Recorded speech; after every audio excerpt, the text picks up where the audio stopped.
What if there was a book so dangerous to the established world order that for millennia, people tried to erase it from history? A book that tells a completely different story of humanity. Today, we're talking about the Kolbrin Bible. This ancient text, which the Egyptians themselves simply called the Great Book, held knowledge that contradicted everything we've been taught. One of its main sanctuaries was the legendary Library of Alexandria, the greatest treasure trove of wisdom in the ancient world. We're used to hearing about its destruction as a tragic accident, a series of fires and wars. But what if it wasn't an accident? What if it was a deliberate, cold-blooded crime against knowledge itself?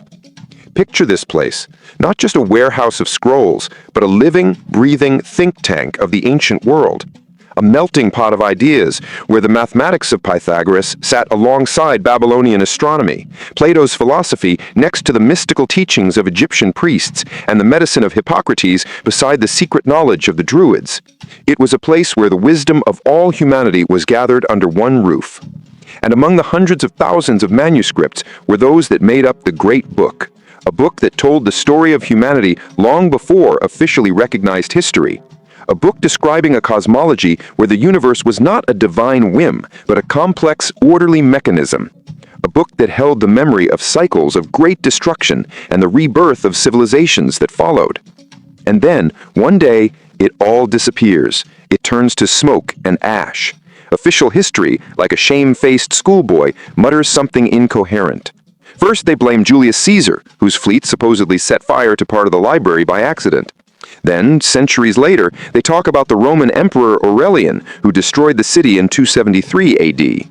Then, as if by chance, a legend emerges about rampaging Christians destroying pagan temples, and along with them, the library. And to cover the tracks completely, they add another legend about Arabs who supposedly heated their baths with scrolls for 6 months. Look at this picture. 4 different culprits spread out over nearly 1,000 years. This isn't history. It's a convenient smokescreen created to hide the truth. It's a classic case of shifting the blame while the real culprit slips into the shadows.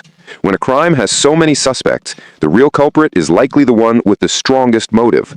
Not just to capture a city or win a war, but an ideological motive. A motive for the total, unconditional destruction of an alternative point of view. Ask yourself, who was most threatened by a library where one question could have hundreds of different answers? The answer is obvious. The one who came into the world with a single, indisputable answer to all questions. A new, rising ideology could not tolerate competition. It didn't need Plato's dialogues debating the nature of the soul or Egyptian texts speaking of gods in the plural. It didn't need a history that was older than its own.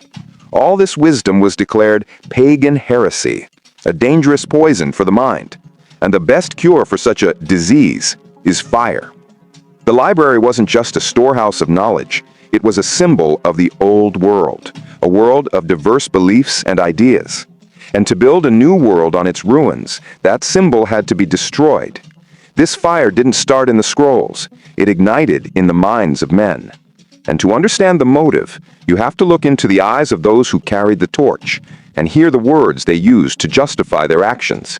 You need to see just how desperate and ruthless that battle of ideas was. Imagine the situation of the early followers of the new faith. They brought the world a story that they believed was unique and the one absolute truth. A story of a divine teacher, born of a virgin, who suffered, left this world, and was resurrected, ascending to heaven. But when they shared this message with the educated people of the Roman Empire, the Greeks or the Egyptians, they were met with a bewildered shrug, because these kinds of stories were painfully familiar to them.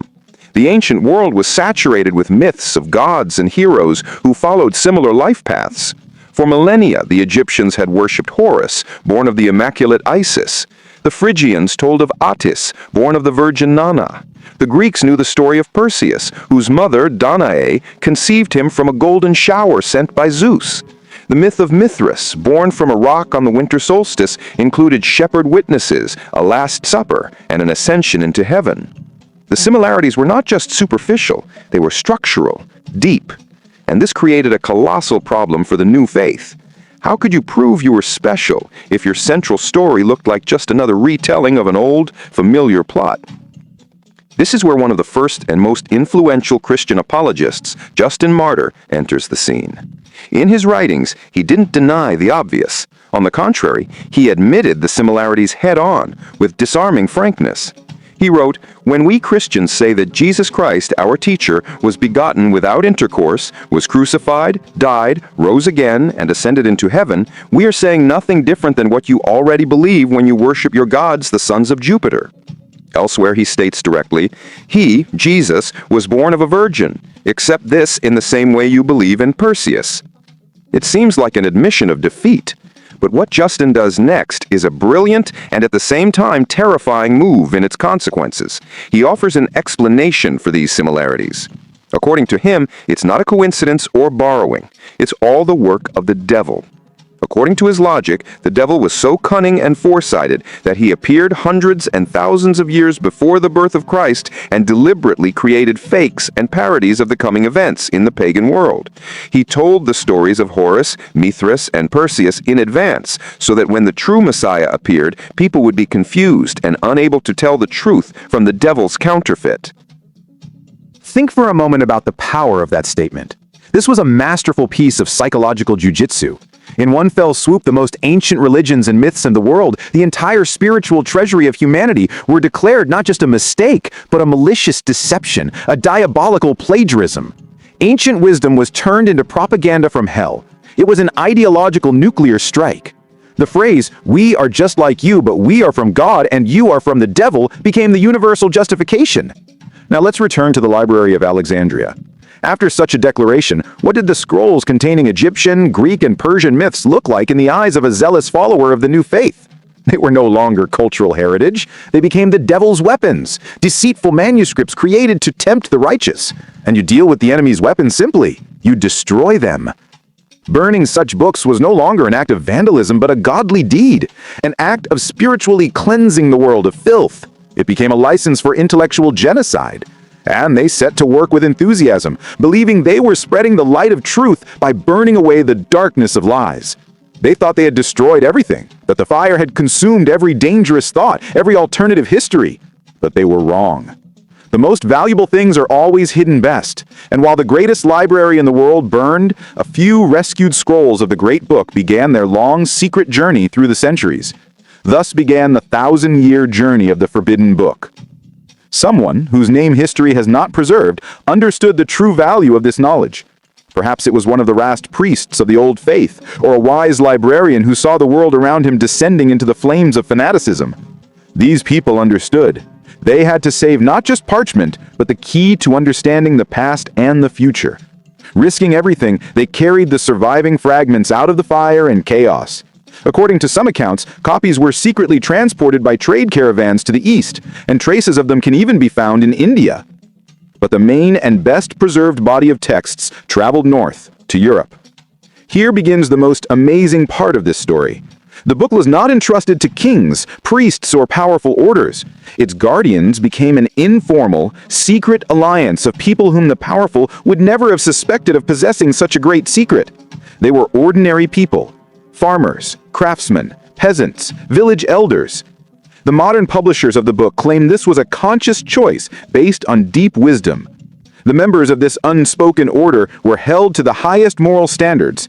The main criterion was not literacy or nobility, but purity of heart and thought. The reason was simple and brilliant. The knowledge contained in the Great Book was too powerful.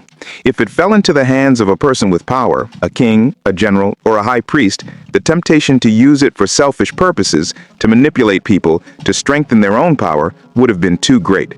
The text could have been distorted, edited, with inconvenient parts torn out, or conversely, things added that were never there. But a simple person, whose life is connected to the land and labor, saw the book not as a tool of power, but as a source of wisdom that helps to understand the world and one's place in it. He was a guardian, not a master. For hundreds of years, while wars, epidemics, and religious purges raged across Europe, handwritten copies of the Great Book were passed from generation to generation, from hand to hand, in complete silence and secrecy. This continued until the 12th century. The book found refuge in one of the most mysterious and ancient places in England, Glastonbury Abbey. This place was already shrouded in legends of King Arthur, the Holy Grail, and the secret knowledge of the Druids. The Abbey was famous for its huge library, which housed the rarest manuscripts that had survived the Dark Ages. It seemed the book had finally found a safe harbor. But history, as we know, likes to repeat itself. In 1184, a terrible fire broke out in the Abbey. Whether it was an accident or another act of deliberate destruction of wrong books, we will never know. But the flame that once consumed the Library of Alexandria had once again reached the forbidden knowledge. The huge library of antiquities was almost completely destroyed. And again, just as in Egypt 1,000 years earlier, at the most desperate moment when all seemed lost, the guardians made their choice. Instinct told them to save the most valuable thing, and they rushed into the fire, not for golden covers or richly decorated gospels. They saved a massive scroll, heavily charred at the edges, which they considered the heart of their collection. This miraculously saved manuscript later became known as the Kolbrin Bible. The fire damaged it, but could not destroy its essence. After this fire, the Celtic guardians, realizing that no walls could guarantee safety, took the book even deeper into the shadows. They not only preserved it, but also studied it for several centuries, comparing the ancient Egyptian text with their own Druidic wisdom and adding their comments and interpretations. To ensure its preservation, part of the text was even transcribed onto thin bronze plates, which is why the manuscript received another name, the Bronze Book. Only in the 15th century was a part of this knowledge first presented to the public. Rescued from the fire, this book, which we today call the Kolbrin Bible, consists of 2 unequal parts. 6 of them are that same ancient Egyptian original, and the other 5 are the works of the Celtic guardians. And what it tells us about our origin, about the very beginning of the world, turns everything upside down. When we open its first pages, we immediately understand why it was so feared. It offers no comforting tales or easy answers. Instead, it challenges the very foundation of our worldview from the first lines. We read, "On earth, there is no true beginning, for here everything is an effect, and the ultimate cause is elsewhere." Think about that. Everything we see, everything we consider cause and effect, birth, life, death, the changing of seasons, all of it is just a ripple on the water. And the stone thrown into the pond is somewhere in a completely different, inaccessible dimension. The book tells us right away, you are looking in the wrong place. To understand what is happening here, you must first look to where it all began. And it transports us to this before the beginning, to a state that is impossible to describe in human words, but the authors try. Before the beginning, there was nothingness, but it was not an empty, dead blackness. It was a void filled with potential. In it, there was only one thing, the eternal, unified consciousness. The book doesn't call it God in our usual sense. There is no image of an old man on a throne, no personality with emotions and desires.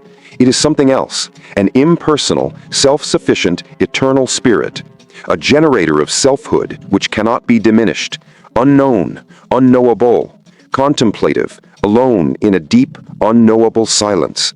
It simply was. Beyond time, beyond space, in an abode of uncreated light that no one could see. Within it slept everything that would ever be, but in an unexpressed, dormant form. In this absolute peace and immutability, the very concept of time did not exist, and here the book gives one of the most elegant and profound definitions imaginable. It says, "Time no longer slept in the bosom of God, for now there was change, and before everything remained unchanged, and change is time." Time was not created as a separate entity. It was born at the very moment when the eternal, motionless consciousness performed its first action, produced the first change. As long as everything is static, there is no time. But as soon as one movement, one change occurs, a sequence arises, before and after. This sequence is time. It is the product of motion, a measure of change in the universe. And as long as stars move in their orbits, as long as living beings are born and die, time will exist. And so, this eternal, solitary consciousness decided to manifest itself, to express the infinite potential that slumbered within it. It wanted to know itself through its creation. And then the act of creation occurred. But this was not building from clay or sculpting from chaos. The universe, as the book says, arose as a congealment of God's thought. It is a materialized thought. And when this thought took form, when it burst forth in myriads of stars and galaxies, something paradoxical happened. The creation was so grandiose, so all-encompassing and dazzling, that it completely overshadowed its creator. The creator became invisible behind the veil of his own creation. He, as the text says, became veiled from all that proceeded from himself. By creating the world, the creator hid himself. This idea is the key to the entire narrative of the Kolbrin Bible. The universe is not just a house that God built and left. It is a gigantic, incredibly complex puzzle, a divine game of hide and seek. Creation became both the manifestation of the Creator and the veil that hides him. He is present in every grain of sand, in every leaf, in every ray of light, yet he remains invisible, like an artist who has dissolved into his canvas. He is vaguely reflected in his creation, but the creation itself cannot explain itself. To unravel this mystery, to look behind the veil, this, according to the book, is the main and only purpose of a rational being. Not just to live, reproduce, and survive, but to become an explorer, to figure out the design, and ultimately to return to one's original spiritual form, realizing oneself as part of that same unified consciousness. Man was conceived as the universe's answer to itself. But before the human explorer appeared, the stage had to be set for him, and the book describes this process of Earth's creation with astonishing details that resonate with modern scientific theories. In the very beginning, the text says, the Earth was completely covered with water. Then, under the influence of certain forces, the waters were gathered together, and from beneath them, the land unsteadily appeared. Later, the sun was created, which dried and strengthened the Earth's firmament. This scene, where the first continents rise from the world ocean, looks surprisingly familiar. Next, the spirit of life appears on the scene, emerging from the great celestial womb. The text describes its appearance as something material, some celestial body or force that caused colossal cataclysms on the planet, the formation of mountains, changes in the landscape. But thanks to the sun, this object was neutralized and placed under the authority of the sun's sister, the moon. The spirit was calmed, but the earth remained agitated. And in this changed, prepared environment, biological life begins to emerge. The book uses a vivid and simple image. Mud eggs of life potential formed in the swamps, at the junction of land and water. The sun gave life-giving warmth, and life crawled upon the earth. What is particularly important is that the book emphasizes everything that appeared in the world was not an accident. Every creation had a purpose, and this purpose was connected to the future appearance of man. Metals are hidden in her stones, precious stones in the soil. Gold and silver were scattered and hidden. There was copper for tools and wood for building, and a swamp of reeds and stones for every purpose. All this was prepared, all this was ready, and now the earth awaited the coming of man. This concept completely rejects the idea of random evolution. The world is presented as a huge, perfectly prepared workshop, filled with tools and materials. Have you ever wondered why a certain plant can heal a certain ailment? Why you can smelt metal from ore or make glass from sand? The book answers this simply. All of this was created for a specific purpose, so that man could use the world around him for creation, not for empty consumption. And finally, the first man appears. The dust of the earth gave birth to the man, and the dark water enveloped the woman, and they united and multiplied. However, these first humans were not yet fully human in our understanding. They were part of nature, almost animals. They could eat, sleep, and procreate, but they were incapable of cognition. They lacked the tool to look at the heavens and ponder the Creator. They were beautiful biological creatures, but they lacked the main thing, a spark. According to Indian legends, this was the first unsuccessful humanity, whose descendants are supposedly apes. In any case, the world was ready, the stage was set, there were actors on it, but the play had not yet begun. Something more was needed to start the great mechanism of cognition. A great universal upheaval was required. And it struck. The Kolbrin Bible describes this moment not as a quiet, blissful act of creation in a paradise garden, but as a global, agonizing cataclysm. It was the great day, the day when the unthinkable happened, the merging of two opposites. The day when the Spirit, which is God, united with the beast, which is the earth. At that moment, the divine, immaterial principle entered the physical shell of the first man, and the planet reacted to this event with primal horror. The text paints an apocalyptic picture. Then the earth writhed, tossing up and down. The earth moaned and shrieked with the wind. She wept in her rivers and her storms. This was not creation. These were planetary-scale labor pains. The world went mad. The climate was broken. Snow fell in the hot wastelands, and ice sheets covered the fertile plains. Geography changed before their eyes. Forests turned into seas. The usual order of things was destroyed to its foundations. And out of this chaos, out of this universal strife and calamity, a new man was born. The book emphasizes this moment with particular force. Man is not the crown of creation, peacefully strolling through Eden. He is a child of disaster, an heir of the creative struggle, a battlefield of extremes. He was born not in harmony, but in the agony of the world. His cradle was earthquakes and floods. The earth, his mother, nurtured man with a cautious affection, cradling him in the depths of her body. She gave birth to him in torment, and this firstborn, the son of earth, the grandson of God, was from the beginning an heir to sorrow and a student of suffering. This picture is radically different from the creation myths we are used to.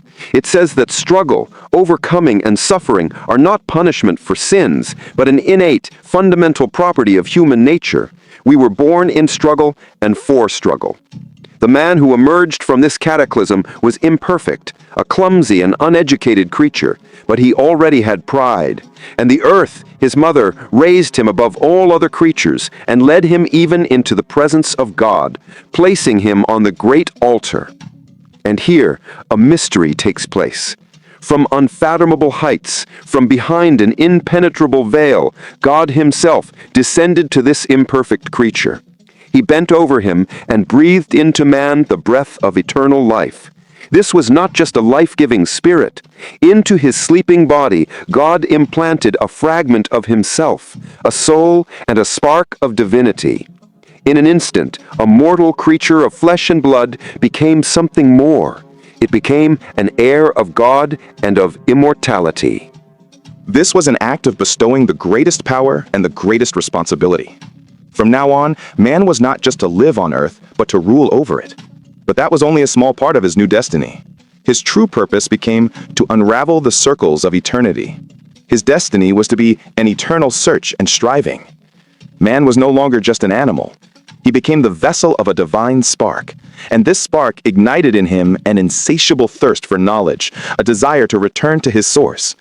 Along with this spark, man received an incredible gift: the ability to look behind the veil of reality, to see the world as it truly is, but as it turned out, only for a moment. And that moment changed everything. The book describes the most mysterious act of this divine intervention. Man slept, but God opened in him the great eye, and man saw a vision of unsurpassed glory. This was not a physical organ, it was the awakening of inner spiritual vision, the very third eye that the ancient Egyptians depicted in their frescoes, and that mystics of all cultures considered the gateway to higher knowledge. And through these gates, a flood of absolute reality poured over man. For one infinite moment, he ceased to be just a man. He became one with the deep world of eternity. Unbounded wisdom filled his heart, and he saw the entire universe not as chaos, but as a perfect, beautiful, and just mechanism. The veils of time and space fell away. The ages of time unfolded like a scroll before his eyes, and he saw written upon it all that was to come. He came to know the secret of the 7 spheres and the 3 realms. He saw the eternal fire of irresistible power. He felt within himself the thrill of an inexpressible love. In that moment, there was no longer I and God. The boundary was erased. He was in God, and God was in him. As the text says, then he was even God himself. He knew his true, immortal, and divine nature. He remembered everything. And then, God removed his hand from man, and man was left alone. The great vision was gone. The light went out. The gates closed. And man woke up. But he woke up a different person. Of the splendor he had experienced, only a vague and elusive memory remained, no more than the shadow of a dream. he was cast out of the ocean of eternity back onto the desolate shore of the material world. It is in this moment that the Kolbrin Bible gives its explanation for the very essence of human nature, our eternal dissatisfaction. Deep within his soul, like a smoldering ember under a layer of ash, a spark of remembrance remained. And this spark, this faint echo of the perfection he had experienced, became the cause of his restless striving. Man began his journey on earth forever seeking something, without knowing what it was. He felt that there was something more, something incredibly important that he once knew, but could now neither see nor recall. This ghost-like memory constantly eluded him, pushed him, and tormented him. It is what makes us look at the stars, ask questions, create works of art, make scientific discoveries, and seek spiritual paths.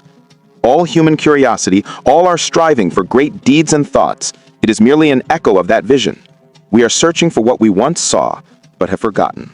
This is our eternal quest. And so man woke up. The revelation was gone, and all around was only the grim reality of the untamed space of the earth. But when he stood up, he was not afraid. In the depth of his heart, thanks to that very spark, he knew that the keys of destiny are not on earth. He accepted the challenge nobly and with joy. This divine spark gave him the strength to overcome any hardship. The book says that all trials were given to him for growth. Hunger, to learn how to get food. Cold, to learn how to make clothes. Adversity, to temper his spirit. Every problem was a solvable task in this universal school. But the book asserts that all our earthly troubles, all this pedagogy of survival, are nothing compared to what has already happened once before. And here we come to the most shocking and forbidden secret of the Kolbrin Bible, the knowledge for which it was burned. This knowledge sounds simple and terrifying. From the very first lines of the next chapter, the book declares, "From ancient times there has been a knowledge that there was not one creation, but two, a creation and a recreation. The wise man knows the fact that the earth was once utterly destroyed and then was reborn in the second wheel of creation." Stop and think about these words. Everything we know, all our history, all our religions, all our science, it is the history of only the second world. It is the second chapter of a book, the first of which was not just torn out, but burned, and the ashes scattered to the wind. There was a whole era, a whole creation before us, which was destroyed so completely that almost nothing remains of it, except for vague myths of a golden age and a great flood scattered across all the cultures of the planet. But how did this first creation perish? It was not a slow decline or a random natural disaster. The book claims it was a deliberate, controlled act of destruction. And it names the force that became the instrument of this destruction. The final phrase of this chapter sounds like a verdict that sends a chill down your spine. During the great destruction of the earth, God caused a dragon from the heavens to come and encompass her. What was this first creation wiped from the face of the earth? What was this heavenly dragon that became a tool in God's hands? And the most important question, is our entire civilization, with all its achievements and tragedies, just a second, and perhaps not the last, attempt? The answers to these questions lie in the depths of the Kolbrin Bible, which we will continue to explore.